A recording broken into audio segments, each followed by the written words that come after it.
Okay, hi, welcome back to Mike's Diabetes World. Today, my topic was a little sort of misleading in that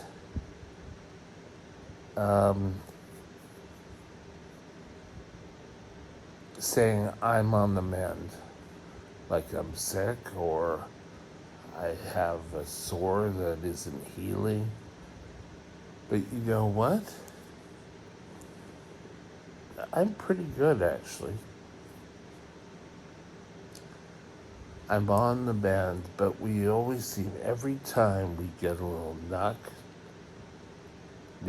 not nut, a nick or a cut, we seem to take a long time to heal. And yesterday's video was saying we can't fire diabetes, but keeping your blood sugar within normal ranges will allow you to get better control and keeping yourself and your body fit to heal better. I sometimes will get a little hardening, will be a little hard, and they heal up quite quickly. When I go into bits of time where my blood sugar goes high and I end up in DKA, my blood sugars are the key again. So saying diabetics don't heal proper or as quickly as other people stems pretty much back to what I like to call the dark ages. And that's where type 1 diabetes wasn't really tightly controlled. We had no mechanism. We had urine tests, and that's all we could really test to see where our blood sugars are. You could go to the lab, but you couldn't go and get done every day. You would go, and that would be a snapshot for that instant. And if your blood sugars were high and you got injured, it would take a while to heal. I know years ago when I was shaving, I'd get a nick and it would get all sort of crusty and ugly and take a while to heal. That was because my blood sugars were off the chart. So keeping your blood sugars in line is that important.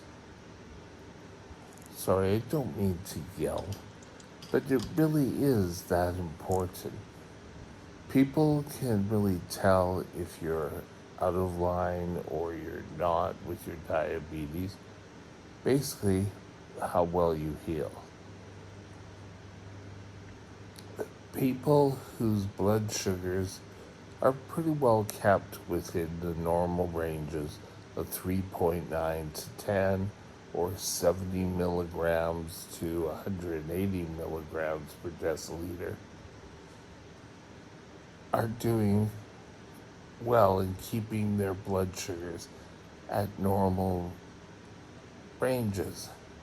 So the better you are keeping your blood sugars low is best for your body and for your not only bending your body but also your mind. I know when I was at work, when my blood sugars were in line, I would have the best day ever. But if my blood sugars were high, I was kind of dragging all day. I really didn't want to do everything the way it was supposed to be done. Then things didn't happen that great. So how do you get yourself in line? First, it's if you've been out of line, go see your doctor. Sit down with him, her, your nurse practitioner, and say,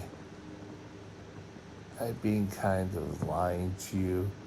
My blood sugars haven't been the best. And I'm now looking into doing it. He or she will probably go over your whole routine, suggest new things, and you could discuss why things aren't working for you.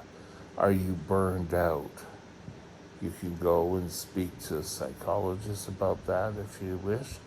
For me, I honestly would have to say I was lazy.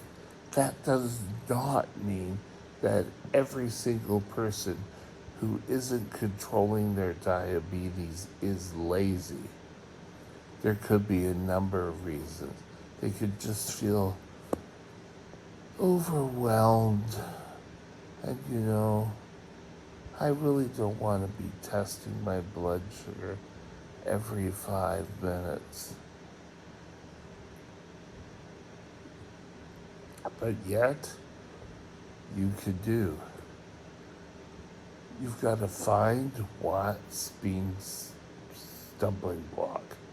For some reason, the last time I said, I'm going to do it, and I started writing down my blood sugars every day. This was before we had telephone systems or pumps that would record your blood sugars for you. And that started me, I did one day. Hey, I got one day done. Then it was 2 days. Then it was a week. Then it was 2 weeks. Next thing you knew, it was a month. And I kept reviewing these and making adjustments. And the next thing you know, my hemoglobin A1C numbers came down. I didn't feel like the hemoglobin A1C was such a threat anymore. Didn't always work perfect, but it was a hell of a lot better. So again, keeping your blood sugars low will facilitate your body to recuperate from colds, flu, bad days, handling stress better. Your body will thank you. Keeping your blood sugars in line is the best thing for you. Have a great day, and we'll talk again soon. Bye. My email address is Mike's Diabetes World at gmail.com. All one line. Drop me